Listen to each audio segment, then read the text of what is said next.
My name's Evan Cholerton. I am a UX design intern at IssueVoter. I go to the University of Chicago. I'm a rising second year. Hi, my name is Aryaman Sharma. I'm a rising second year at Georgetown University, and I'm majoring in international political economy at IssueVoter, and I am the partnerships intern. So the bill we'll be discussing today is Ending Qualified Immunity Act, HR 1470. So essentially, what this bill hopes to achieve is, well, as the title says, ending qualified immunity. And that is a somewhat complex legal procedure. It's been brought to light very recently because of controversies in the wake of the George Floyd murder and other police brutalities that people have seen across the country. Qualified immunity essentially is a manner, as it says, established by the Supreme Court in 1967, which protects state and local officials, including police officers, from personal liability unless they have violated what a court defines to be an individual's clearly established statutory or constitutional rights. And that essentially is quite a hard standard to achieve in a lot of cases.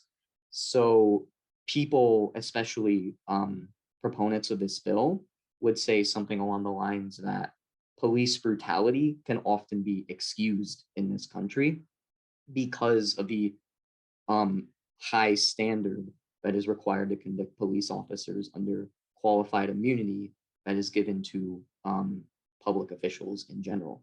A lot of detractors of this bill would argue that qualified immunity is necessary because of the high stress level and the high potential for danger that public officials, including police officers, go through. So it's important to provide them that sort of legal protection. When it comes to the Ending Qualified Immunity Act, proponents have quite a bit to say when it comes to reform. As Ayanna Pressley of Massachusetts likes to say, she says there can be no justice without healing and accountability, and there can be no true accountability without qualified immunity. We must act with urgency. We must be bold and apologetic in our pursuit of policy that increases police accountability and addresses the crisis of police brutality plaguing Black and Brown communities. Similarly, as Representative Richie Torres and Senator Ed Markey would also agree with, essentially, as Evan also agrees with, there's quite a bit of police brutality in our country, and by as proponents cite that ending the Qualified Immunity Act would allow police brutality to possibly be reformed because police officers can finally be held accountable for maybe using excessive force. This is essentially a step in the right direction for many proponents in protecting the public as police officers are required to do.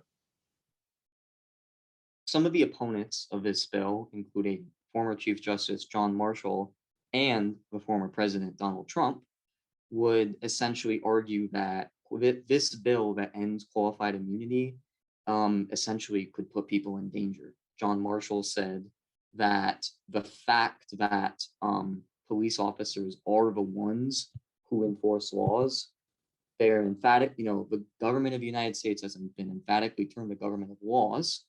And that essentially means that it's extremely important that those laws are enforced with legal backing and by law enforcement.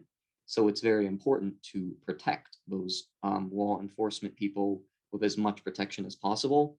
And Donald Trump would say that the police in general, quite honestly, are often mistreated, misunderstood, and therefore that ending qualified immunity would be a stepping stone to the police just losing respect in civil society and once again not having the protection that they need to perform their jobs accurately, in his words.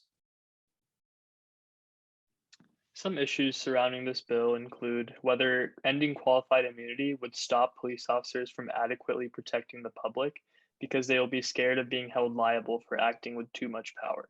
So, similar to how Evan discussed President Donald Trump's concerns, it makes sense that if qualified immunity is removed, police officers might be scared of using the force that's required at the time to actually do their job because they're scared that they might have to face time in prison for what they did. Another issue surrounds, will ending qualified immunity address the root cause of the issue? So as we know, police brutality is the main issue that we are here to address. And whether qualified immunity is the main solution, that's still in question considering the multitude of factors. And the last, are there other avenues that can be reformed to address police brutality? So as the second question kind of posits, does it make sense that maybe a different route could be addressed when it comes to police brutality rather than qualified immunity? So addressing all these issues and what proponents and opponents have to say are the main things that voters should look at when considering this legislation. If you'd like to see more bills and issues like this, Sign up for IssueVoter.